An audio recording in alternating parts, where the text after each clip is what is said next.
Greetings, dear viewers. In the far reaches of northern Canada, where the chilling winds carry tales of frozen mysteries, lies the haunting expanse of Lake Angikuni. Cloaked in snow and ice for half the year, this desolate lake was once a lifeline for the local Inuit communities, sustaining their existence through fishing and trade. It was along the shores of this frozen wilderness that a series of villages thrived, offering respite for fur trappers who ventured into the unforgiving north in search of beaver and caribou. Our story unfolds in the harsh winter of 1930, a time when the land seemed to hold its breath, waiting for an enigma to reveal itself. One man, Joe LaBelle, a seasoned Canadian fur trapper, unknowingly stepped into this unfolding mystery as he traversed the icy landscape near Angikuni Lake. Joe LaBelle's journey through the freezing wilderness brought him to a small Inuit community off the coast of Lake Angikuni. The year 1930 marked a peculiar chapter in the village's history, one that would echo through time. As LaBelle approached, expecting a warm welcome or at least signs of life, he was met with an unsettling silence. The once vibrant village had become a ghost town, its inhabitants vanished without a trace.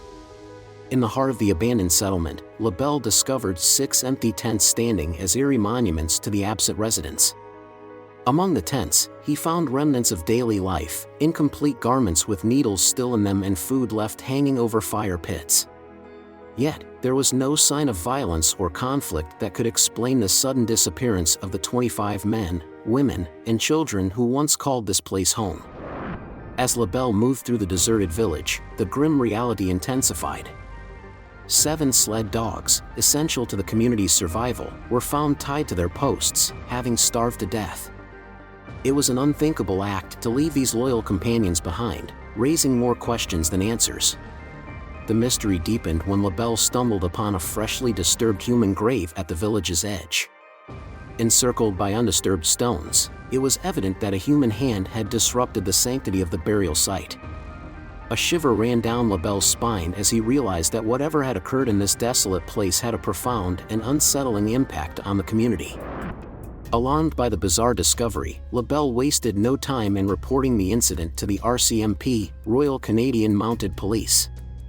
They initiated an investigation into the disappearances, delving into the puzzling circumstances surrounding the evacuation of the entire village. Their findings, or rather the lack thereof, only added to the perplexity of the Angikuni Lake mystery. According to official reports, the Inuit villagers had been missing for approximately 8 weeks before LaBelle's arrival. Despite thorough searches and inquiries, the RCMP could not ascertain why the entire community had deserted the area. The unanswered questions led to an air of speculation, with theories ranging from the plausible to the fantastical.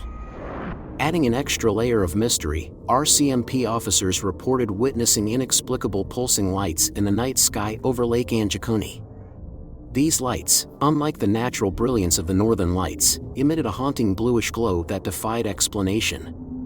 The eerie luminescence hung over the frozen landscape, casting a surreal glow on the already mystifying events. In the late 20th century, the Angikuni Lake mystery found itself entangled in the realm of ufology. Some theorists speculated that the entire village may have fallen victim to one of the largest extraterrestrial abductions in history. While the evidence supporting this notion remains anecdotal at best, the idea itself is both intriguing and terrifying. Could beings from beyond our world have spirited away an entire village, leaving no trace behind? However, as with any mystery, skepticism has its place. Skeptics question the authenticity of the original story, highlighting discrepancies in Joe LaBelle's background, such as his lack of a hunting license. Furthermore, the journalist Emmett Kelleher, who first reported the incident in 1930, had faced accusations of exaggeration in the past.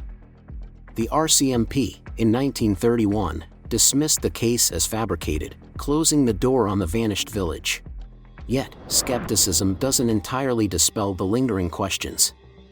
The absence of a hunting license doesn't necessarily negate LaBelle's knowledge of the region, where many trappers operated illegally at the time. Kelleher's past controversies and discrepancies in the retelling of the story don't conclusively disprove the events that transpired on the shores of Lake Angikuni.